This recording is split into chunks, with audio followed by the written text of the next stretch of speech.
It's day 2 of your 7 days to a better Universal Orlando vacation, and we're talking about where to stay.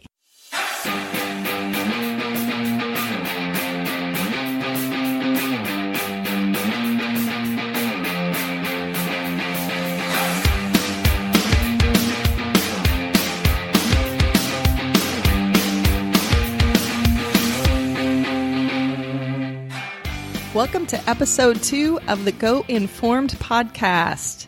I'm your hostess, Maven, and today is day 2 of your 7 days to a better Universal Orlando vacation. I'm happy to have you here with me today. Today we're going to talk about where to stay when you visit Universal Orlando, and I'm going to give you some tips and tell you why I think staying on-site is the best option when you visit Universal Orlando Resort. So there's really 3 options when you're in Orlando and you're going to visit Universal Orlando Resort. You can stay on-site at one of the on-site Universal hotels. You can stay off-site somewhere else in Orlando. Or this is also off-site, but a little more specifically, you could stay at Disney World and visit Universal Orlando from there. So we're going to talk a little bit about each option and how kind of pros and cons so that you can be aware, no matter where you stay, of sort of what you can expect based on that. So first off, let's just start with Disney World. If you're planning a trip to Disney World and you want to take a day and go over to Universal Orlando Resort from there, that is really doable. If you do that, here's some of the things to know about. It's going to take you about a half an hour to get from your hotel in Disney World over to the Universal Orlando Resort. And from there, you're going to either park or be dropped off near the parking garage and walk to the gates. So door to door, you're probably going to want to allow something like about an hour between your hotel in Disney World and reaching the gate at Universal Orlando. So it is going to add travel time over if you just stay right near the parks, right at Universal. Plus side of staying at Disney World and going to Universal from there is you're at Disney World, which is really great. And if you're mostly planning to spend your time at Disney World when you're in Orlando, then it may make sense just to stay in one place and go from there and, just hop out for a day trip over to the theme parks. But I think you'll find out as we get a little more into this episode where there is a little bit of a disadvantage if you're not staying on site. So, listen further so that you'll be aware of kind of how that works. Now, if you stay off-site somewhere else in Orlando, maybe you're renting a house through Airbnb, maybe you're staying at another hotel somewhere, same thing's going to apply. You're going to have travel time from wherever you're staying to get over to Universal Orlando. So just make sure that you leave enough time in the morning so you can get there when we get into really the end of this 7 days. That's when I'm going to be talking more about touring strategies, but getting there early is huge. So just know that you have to add some time in the morning to make sure you get there in time. So let's talk about if you stay on site at Universal Orlando and what that is like. So there are 5 hotels right now on site at Universal Orlando, and a 6th hotel is called Aventura, is opening in sometime in 2018. So maybe when you're listening to this, that's already opened. So you've got a lot of options of where to stay at Universal Orlando. All of the hotels that are on the Universal Orlando property are within either walking distance or a very short shuttle or boat ride to the parks. So you can pretty much be leaving your room in your hotel and be at the park gate within like 15 or 20 minutes. And if you're familiar with Disney World, this is quite a bit different from the situation there, where often the hotels are a long bus ride from the parks. That's not the case at Universal Orlando. You can make your way over there really quickly. You don't need a lot of time.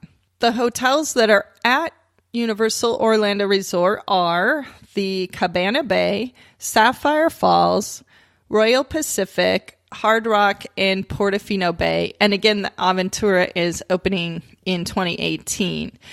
These different hotels range in price. So the Cabana Bay is going to be your less expensive option. Sometimes you can get a room for like $99 a night over there.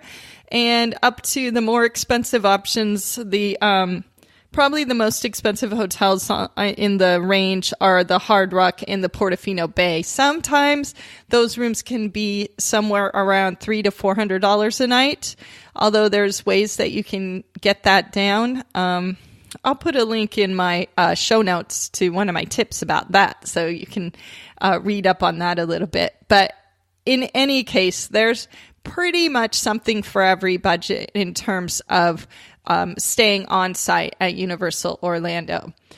So a few reasons why you might want to stay on site. There's some big reasons. Okay, the first one's convenience. Obviously, I just was saying that if you're off site, you're going to have to allow more time to get there and that kind of thing. If you're staying on site, you can easily get to the parks and you can easily take a break during the day. So if you want to go back to your room to just rest up, take a nap, maybe you want to go back to the pool in the afternoon and then come back to the parks, it's really easy to do that if you're staying basically right next door to the theme park. There are some huge reasons why you should stay on site at Universal Orlando. So the first one is, no matter which of these hotels you stay in, you will receive early admission into the theme parks, at least one of the two theme parks, for every day of your stay. The early admission is 1 hour early. Usually it's just for one of the theme parks. At really peak times, both parks will open an hour early. But in any case, you're going to be able to beat the crowds by getting into the park early. The early admission, just a little bit about that, it is for the Wizarding World of Harry Potter section of the park. So you are going to be able to get in there and see that part of the park, get on those big rides, experience a lot of it really before everybody else gets in there and it starts getting crowded. Beating the crowds is the best way to be efficient with your theme park touring, you guys. So getting in there first is a really big deal. And really, that is reason enough, in my book, to choose one of these Universal Orlando hotels for your stay. But there's another reason, too, that the staying on site at Universal Orlando can really save you time at the parks. And what that is, it's called a Universal Express Pass. So an Express Pass is a special ticket, and Universal sells these tickets too. But if you stay in one of 3 hotels on site, you get the Express Pass included with your room. So let me just tell you a little more about what an Express Pass is, and then we'll talk about the hotels and how you can get this perk. An Express Pass it allows you to skip the regular line on almost every ride in both of the Universal Orlando theme parks. So you can skip the line at the big roller coasters, you skip the line at the big Harry Potter rides. It is pretty much all the rides. If there's a ride that doesn't have an Express Pass entrance, it's a ride that does not need one. So basically consider it on all the rides. With an Express Pass, you show your pass at the entrance to the ride. You go in a different queue. It's called a queue, which is the line for the ride. And you go in that way and you will bypass the huge long ride line. And in my experience, it takes something where they're showing an hour wait on a ride. If you have an Express Pass, you're probably going to be on that ride in less than 15 minutes. So think about how much time that's going to save you. It's like having a VIP pass, basically. And the other thing is that the Express Pass that the hotels give you can be used multiple times on the same ride. There's no limit. So if you want to use the Express Pass to beat the line on the Harry Potter ride in the castle, you could do that all day long if you want, and no one will question it. It's unlimited, and it is amazing. So Universal sells these passes for anywhere from $85 to over $135 a day. When you stay at the Portofino Bay or the Hard Rock or the Royal Pacific Hotel, you receive an express pass for everybody staying in your room for every day of your stay. It's included in your room rate.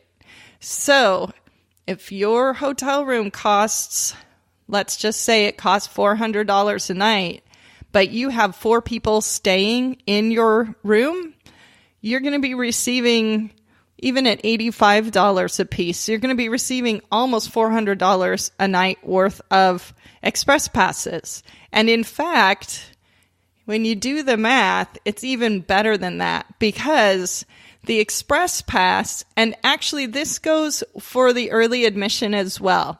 These perks are available to you for every day of your stay. That includes the day you check in and the day you check out. So if you're staying 2 nights, you're actually going to have 3 days of these perks. So maybe you're driving. Let me make it easy for you to visualize this. Let's say you're checking in on Monday and you're checking out on Wednesday. So Monday morning, you can arrive at your hotel, leave your bags, check in. Your room might not be ready, but you can get there, check in, get your express pass, get your early admission, and have that for the whole day Monday, even though you're not even getting into your room until 3 or 4 o'clock that day. You get the perk for that day. Tuesday, you woke up there, you're sleeping there, you've got the perks. Wednesday, you're checking out. Sometime Wednesday morning, you're going to have to check out, but you still get early admission on Wednesday, and you still get the express pass for that whole day. So this is a super, super valuable perk that they're offering to the guests. Again, it's only 3 of the hotels that offer the express pass. Obviously, those rooms are more expensive than if you stay in a hotel like Cabana Bay that does not offer the express pass. So make sure, if you're considering where to stay, do the math, decide how important that express pass is to you. You may decide that it makes sense to stay in the more expensive hotel to get that express pass perk. By the way, those hotels are really nice. Cabana Bay is really nice too. Like, you can't really go wrong where you stay over there, but it's not like you're just paying extra just to get the express pass. These are luxury hotels, and these are 5-star hotels. So you're really, really getting your money's worth when you decide to book at one of these Universal Express Pass hotels. So I guess you can tell that my advice is that you stay on site at Universal Orlando. And I really do recommend going with an Express Pass hotel. But even if you don't take the Express Pass hotel, there really are a lot of reasons to stay on site, and it can make a lot of sense. So do your homework and figure out if this makes sense for you. And if you're planning to visit the parks more than one day out of your trip, that alone might be a reason to stay on site. It's so much more convenient. And the other thing is, if you're wearing wizarding robes into your hotel and you're staying at Universal, no one's going to care. They're just going to think you're part of the wizarding world. So lots of reasons to stay there. So in the show notes, I'm going to, give you a link to a guidebook that I really recommend. It's kind of my Bible. It's the Unofficial Guide to Universal Orlando Resort. And they have great descriptions of all the hotels in there. So if you're trying to decide where you want to stay and want some more information, that's a really good resource.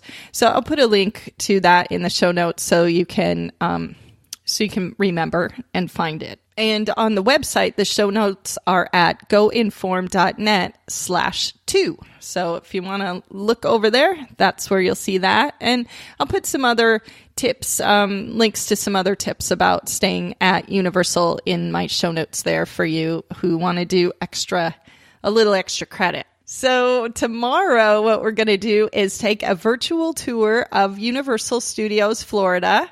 And we're going to take a day for each of the theme parks and an extra day just to talk about the wizarding world of Harry Potter. So those will be the next few episodes. So please make sure that you have subscribed to the podcast so you won't miss any other episodes. And if you have a minute, take a minute and leave a review. I would really super appreciate that. If you could leave a review over on iTunes or wherever you are listening. That helps other people find the podcast. And since this is only episode 2, it's really, really helpful for me. I'm so glad that you could join me today as we're talking about Universal Orlando. And I will see you tomorrow. And I hope you have a fabulous vacation.